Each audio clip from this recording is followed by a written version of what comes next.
어제 본문에 이어서 오늘 본문이 시작이 됩니다.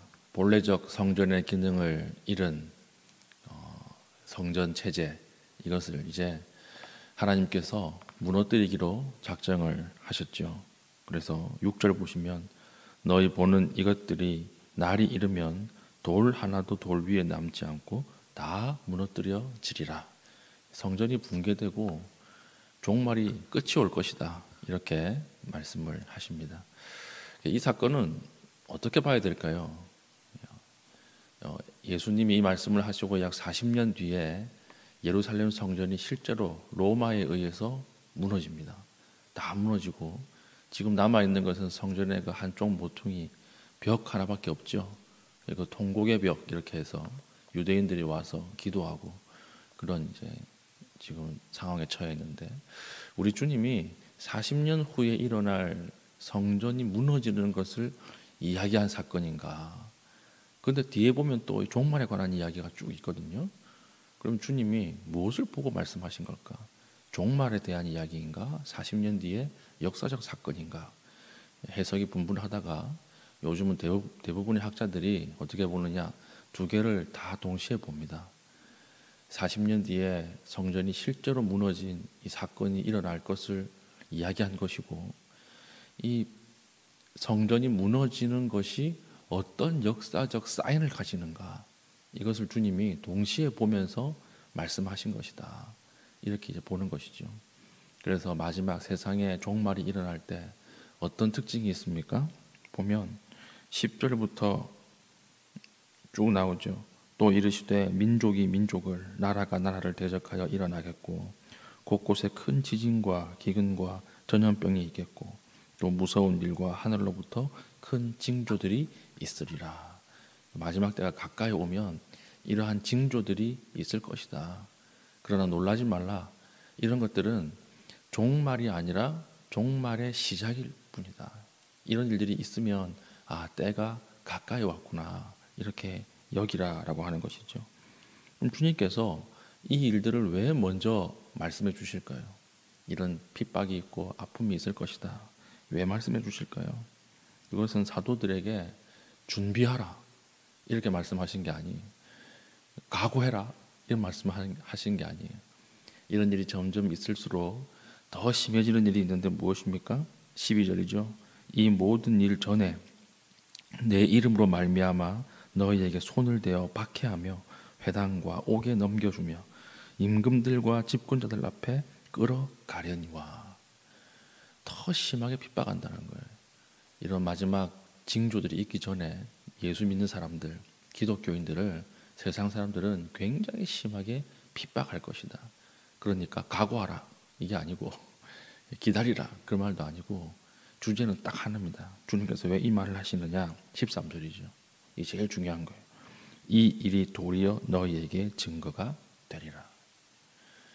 우리들의 핍박과 우리들의 어려움, 예수 믿는 사람들의 고난이 도리어 예수님의 복음이 전해지는데 디딤돌이 된다는 거예요. 고난을 통해서 복음이 전해진다. 두려워하지 말라는 거죠, 쉽게 이야기해서. 그러니까 주눅 들지 말고, 그러니까 쭈그려 있지 말고 가슴을 펴고 살아라. 어차피 고난은 올 것이고, 그러나 고난 때문에 죽지 않는다. 고난이 오히려 복음이 전파되는 더 놀라운 역사를 일으키는 기폭제가 될 것이다, 이렇게 말씀을 하는 것입니다. 실제로 그렇게 되고 있죠. 우리 사도행전 보고 있지 않습니까? 매 주일마다 사도행전의 복음이 전파되는데 멀쩡하게 전도축제 해가지고 사람들이 막 몰려오는 경우가 어디 있습니까? 없죠. 그런 경우는 고난을 통해서 복음은 항상 경계를 넘어가죠. 빌립의 고난, 그 다음에 순교자의 고난들, 사도 바울의 고난들을 통해서 복음은 넘어가고, 핍박을 통해서 복음은 더 크게 확산됩니다. 최근에는 코로나 같은 것들 보십시오. 코로나가 사실 안 좋기만 한 건 아니었잖아요. 코로나를 딱 겪은 이후에 정말 심각하게 우리가 예배란 무엇인가를 고민했어요. 예배란 무엇인가? 교회란 무엇인가? 커뮤니티, 모인다라고 하는 것이 무엇인가에 대해서 우리가 심각하게 고민을 했습니다. 그리고 나서 무엇이 등장했습니까?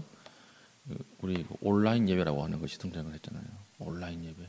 시간과 공간을 초월해서 계속해서 모이고 하나님 말씀을 묵상하고자 하는 온라인 모임, 교제권이 확산이 됐잖아요. 복음이 또 확산된 거 아닙니까? 그러니까 지금 이 시간에도 뉴욕에 있는 사람이나 북경에 있는 사람이나 똑같이 우리 갈매교회 그 말씀을 가지고 같이 은혜를 나누잖아요. 그러니까 복음이라고 하는 것이 고난과 핍박을 통해서 더 크게 확장이 될 것이다. 그렇기 때문에 두려워하지 말라 이거죠. 그래서 우리 14절, 15절 보십시오. 그러므로 너희는 변명할 것을 미리 궁리하지 않도록 명심하라.